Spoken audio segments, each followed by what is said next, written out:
The topic which I am going to deal today is the Judicial Standards and Accountability Bill 2011. So before I go into the details of the bill, let me tell you where this topic exactly comes in. So in the General Studies, this topic comes in General Studies paper 2. The wording of the chapter will be something like this. The issues relating to governance, transparency and accountability. So this is the chapter in General Studies paper 2 where this topic comes in. So I am trying to give this information to help you to relate this topic to the syllabus mentioned in the General Studies paper 2. So the Judicial Standards and Accountability Bill 2011. So before going into detail the provisions of the bill, let me tell you the relevance of the topic. So here the relevance means why this topic is in the news. Why this topic is in the news. So very recently many of you might be aware that the conduct of Justice Ganguly, the former judge of Supreme Court, it is under the media scandal. Right? So similarly prior to Justice Ganguly, Justice Soumitra Sen belonging to Calcutta High Court and Justice P.D. Dinikaran belonging to Karnataka High Court, there were allegations of corruption against these two people. And in 1990, a judge belonging to Punjab and Haryana High Court by name Justice Ramaswamy. So against this person, the Parliament has started a procedure to remove this judge, but it has ended in failure. So the present mechanism to remove the judges of High Court and Supreme Court, it is very cumbersome and it has become virtually impossible to remove a judge who has got a deviant behavior. So some of the experts have commented saying that instead of making an effort to remove the judge, it is better to let him to retire, because the attempts which we have made in the case of Justice Ramaswamy to remove him, it has failed because the procedure is very cumbersome, which needs a motion to be passed by the Parliament with a 2/3 majority, and it becomes virtually impossible in the era of coalition governments. So this is the context of the background under which this topic needs to be discussed. So the conduct of Justice Ganguly and the allegations of corruption relating to Justice Soumitra Sen of Calcutta High Court, Justice P.D. Dinikaran of Karnataka High Court, and similarly in 2009, Chief Information Commission said that the judges of the Supreme Court, they are bound to disclose their assets and liabilities.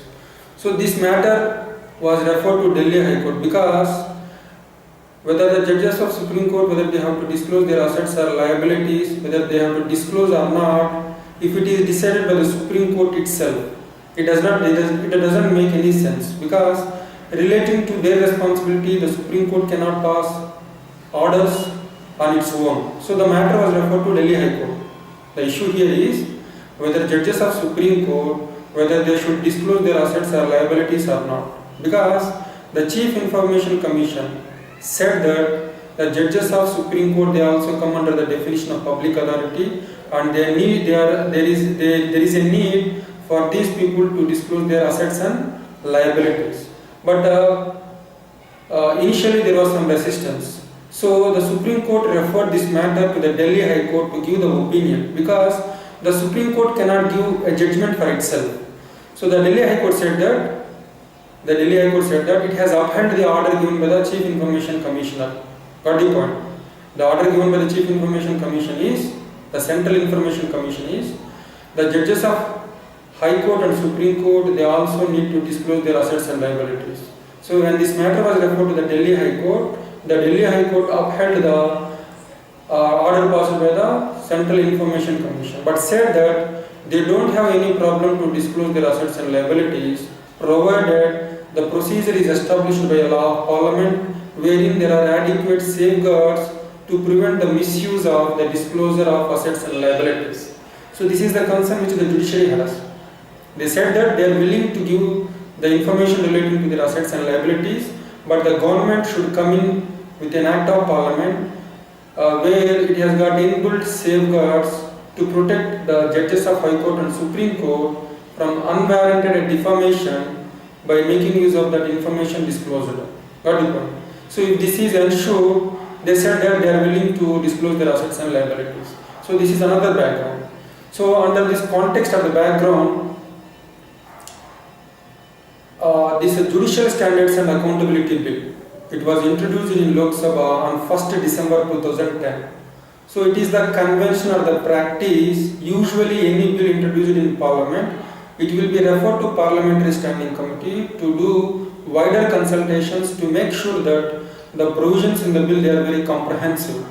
So this bill, the Judicial Standards and Accountability Bill, which was introduced in Lok Sabha on 1st December 2010, it was subsequently referred to Parliamentary Standing Committee on Personal, Public Grievances, Law and Justice by the Chairman of Rajya Sabha on 30th December 2010. The bill is introduced in Lok Sabha on 1st December 2010. Subsequently, it was referred to Parliamentary Standing Committee on 30th December 2010 to give the recommendations. So the Parliamentary Standing Committee under the chairpersonship of Jayanti Natarajan, it gave the report on 30th August 2011. So the Parliamentary Standing Committee report is now available on the website, and the bill is still pending in the Parliament. The bill is still pending in the Parliament. So in the mains exam, which was held in December 2013, excluding paper 1 and paper 5, with respect to paper 2, paper 3 and paper 4, out of 750 marks, more than 400 marks, they have come from the topics or issues which were there in the debate in the public, in the print media and the electronic media. So as the conduct of Justice Ganguly, the Judge of Supreme Court, as it is being debated in the media widely, this topic also assumes importance, and this may come in one form or the other in the prelims exam or in the mains exam. So here my sincere advice is to take adequate attention to this topic.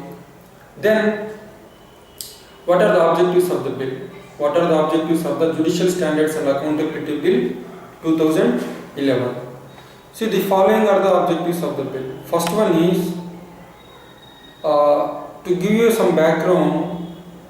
In May 2007, the full court of the Supreme Court, it has come up with the restatement of values of judicial life, something called Code of Conduct for Judiciary. Code of Conduct for Judiciary. So this Code of Conduct for Judiciary, it has come in May 1997. So the present Judicial Standards and Accountability Bill is an attempt to give statutory backing, legal backing to this Code of Conduct for the Judiciary, which was enunciated or announced by the Supreme Court in May 1997. And apart from that, see, under the procedure for investigating the complaints against the misbehavior and or incapacity of the judges of High Court and Supreme Court, this was described in detail in the Judges Inquiry Act 1968. So, according to the Judges Inquiry Act 1968, any misconduct, any misbehavior or incapacity on the part of Judge of High Court and Supreme Court can be taken up only by Parliament, either by Lok Sabha or Rajya Sabha, which if it passes by 2/3 of majority, the President can remove that judge. So in other words, an ordinary citizen of this country do not have any opportunity to file a complaint against a Judge of High Court or Supreme Court. So apart from laying down the judicial standards, which were announced in May 1997, the second important objective of the Judicial Standards and Accountability Bill is, it gives the ordinary citizen of this country to make a complaint to the National Judicial Oversight Committee against misbehavior or incapacity of Judge of High Court or Supreme Court. The previous procedure is an initiative to remove the Judge of High Court and Supreme Court for misbehavior or incapacity can be taken only by Parliament. An ordinary citizen do not have this opportunity. So this is Judicial Standards and Accountability Bill. It also gives an opportunity for the ordinary citizen of this country, to take up an opportunity to file a complaint to the National Judicial Oversight Committee against the misbehavior or incapacity of the judge of High Court and Supreme Court. So even ordinary citizen of this country is given an opportunity. So this is the second objective of the Judicial Standards and Accountability Bill. The third objective is, though Supreme Court voluntarily came up to disclose their assets and liabilities, only few people have disclosed their assets and liabilities. So the Judicial Standards and Accountability Bill, it makes it mandatory for the judges of High Court and Supreme Court to disclose their assets and liabilities very regularly. So this is another mechanism which enforces accountability on the part of the judges of higher judiciary. Fine. This is the third objective. These are the several objectives of the Judicial Standards and Accountability Bill. First one is laying down the judicial standards and enforcing accountability on the part of the judiciary. Then giving an opportunity to the ordinary citizen of this country to make a complaint, and then declaring the assets and liabilities by the judges of High Court and Supreme Court. So then what is the institutional mechanism which was prescribed in the bill? So according to the Judicial Standards and Accountability Bill, there are three institutions like National Judicial Oversight Committee, Complaints Scrutiny Panel, and Investigation Body. So the National Judicial Oversight Committee, it will consist of the retired Chief Justice of India, a Judge of Supreme Court, a Chief Justice of High Court, an Attorney General, and an eminent citizen nominated by the President. So in other words, the National Judicial Oversight Committee, it is a three-member body. It is a five-member body. National Judicial Oversight Committee, it is a five-member body. The National Judicial Oversight Committee, it is a five-member body consisting of the retired Chief Justice of India as the chairperson, one Judge of Supreme Court, one Chief Justice of High Court, Attorney General, and an eminent citizen appointed by the President. So what the National Judicial Oversight Committee will do is, if an ordinary citizen makes a complaint, an ordinary citizen of this country can straight away make a complaint to the National Judicial Oversight Committee. So this complaint will be referred to the Complaints Scrutiny Panel by the National Judicial Oversight Committee. So what is this Complaints Scrutiny Panel? So this Complaints Scrutiny Panel will be set up both in the Supreme Court as well as in the High Court. If the scrutiny panel, if it is in the Supreme Court, in the Supreme Court, the scrutiny panel will consist of a Judge of Supreme Court, and two Chief Justices of High Courts. In the Supreme Court, the scrutiny panel. Let me check. Right. So complaints scrutiny panels will be set up both in the Supreme Court as well as in the High Courts. In the Supreme Court, the complaints scrutiny panel will consist of Chief Justice of Supreme Court and two other judges of the Supreme Court. And if it is a High Court, the complaints scrutiny panel will consist of Chief Justice of High Court and two other judges of the same High Court. Fine. So this is another mechanism. So here the procedure is, if the Parliament makes a complaint to the National Judicial Oversight Committee, it will be directly referred to the matter will be referred to the National Judicial Oversight Committee, and it won't go to the complaint scrutiny panel. Here you have to make a distinction between a complaint made by the citizen and the complaint made by the Parliament. If the citizen makes the complaint to the National Judicial Oversight Committee, the National Judicial Oversight Committee will refer this complaint to the complaints scrutiny panel. Got the point?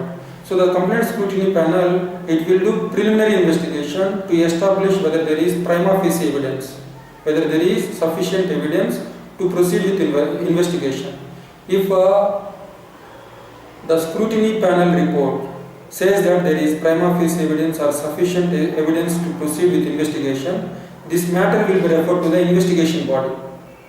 This matter will be referred to the investigation body. So this is the procedure when a complaint is made by the citizen. But on the contrary, if the complaint is made by the parliament, if the complaint is made by parliament to the National Judicial Oversight Committee, it will be straight away referred to the investigation body. It won't go before the scrutiny panel. So this is the difference between the procedure followed by the National Judicial Oversight Committee. If the complaint is made by the citizen, the National Judicial Oversight Committee, then to the scrutiny panel and then to the investigation. If the complaint is made by the parliament, National Judicial Oversight Committee directly to the investigation body, bypassing the scrutiny panel. So this is the institutional mechanism relating to National Judicial Oversight Committee, complaints scrutiny panel, investigation body. In the Judicial Standards and Accountability Bill, the people who are eligible to do investigation, that is the members of the investigation body, they were not defined. The qualifications of the people, they were not defined. The procedure which it will follow, that is not defined. And the time limit within which the investigation has to be completed, that is not defined. Then what are the issues relating to the Judicial Standards and Accountability Bill? See, any complaint made against a judge of High Court and Supreme Court, it has to be kept confidential. It has to be kept confidential. So the people who are part of the investigation body, they should not disclose the information to the public relating to the complaints against any judge. That has to be kept in confidence. If they disclose the information relating to the complaints on the information relating to the judges on whom the complaints are pending, they are eligible for imprisonment for 1 month along with fine. Here the point is, the persons who are associated with the investigation, they should not disclose the information relating to the complaints against the judge of High Court or Supreme Court. Fine? If they do so, they are eligible for imprisonment for 1 month and fine along with fine. And if a complaint is made by the citizen, the complaint made by the citizen is false complaint. If it is a frivolous complaint, the citizen who made the complaint, he is eligible for a punishment of 5 years imprisonment and along with a fine which extends up to 5 lakh rupees. Here, the criticism made by the people with respect to some of the provisions of the bill is, as the complaints which are made against the judges of High Court and Supreme Court, as they are confidential, so they don't come into the public domain, then why do you want to penalize false and frivolous complaints? The complaint which is made, if it comes into the public domain, then the judge may undergo defamation, but they are confidential. So the complaints which were made as they are confidential, where is the need to give you imprisonment for 5 years of imprisonment and 5 lakh rupees of fine? Here the concern is, if the punishment is 5 years imprisonment and 5 lakh rupees fine for a wrong complaint, for a false complaint or frivolous complaint, this will create a fear on the citizen to make a complaint. So the intent of the legislation itself will be defeated. As the complaints don't come into the public domain, as they are confidential, why should you have that a deterrent punishment?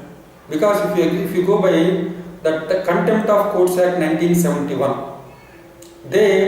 for a false complaint the punishment is 6 months imprisonment and 2,000 fine. And if you go by the recommendations of the Law Commission, the imprisonment for false complaint is 1 year imprisonment and fine which extends to the maximum of 25,000 rupees. So if we go by the standard of the Contempt of Courts Act 1971 and the recommendation of the Law Commission, the present punishment of 5 years imprisonment and a penalty of 5 lakh rupees, it's too much. So this is one criticism. And according to the provisions in the Judicial Standards and Accountability Bill, the National Judicial Oversight Committee has got the power to take minor penalties like issuing advisories or giving warnings and also asking the judge to resign. So these are the minor penalties which the National Judicial Oversight Committee can levy. But here there is a question which we need to answer that question.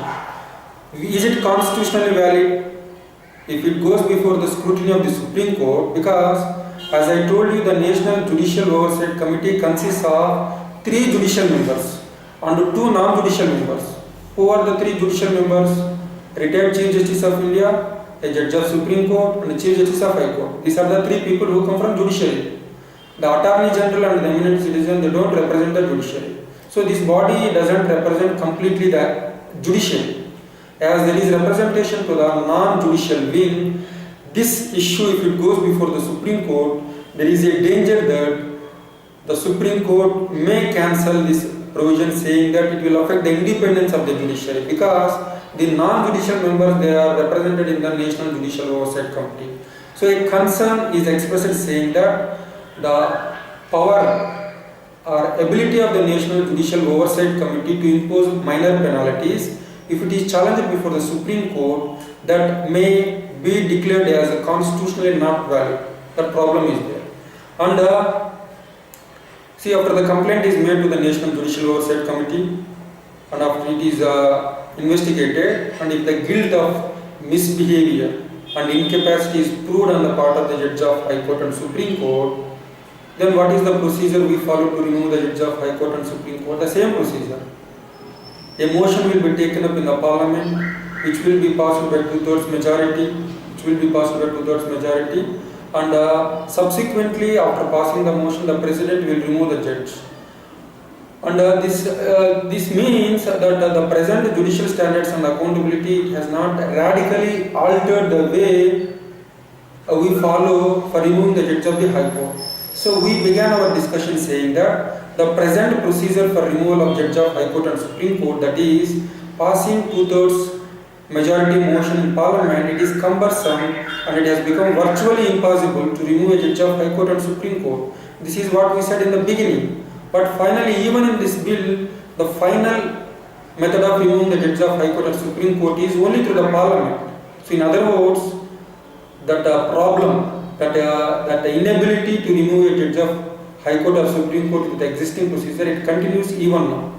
We said that in 1990, when an attempt is made by Parliament to remove Justice Ramaswamy, it ended in failure. It has become virtually impossible to remove the judge of High Court and Supreme Court because the procedure is cumbersome and we need 2/3 majority. So it is rather better to allow the judge to retire rather than to remove, because that is not possible.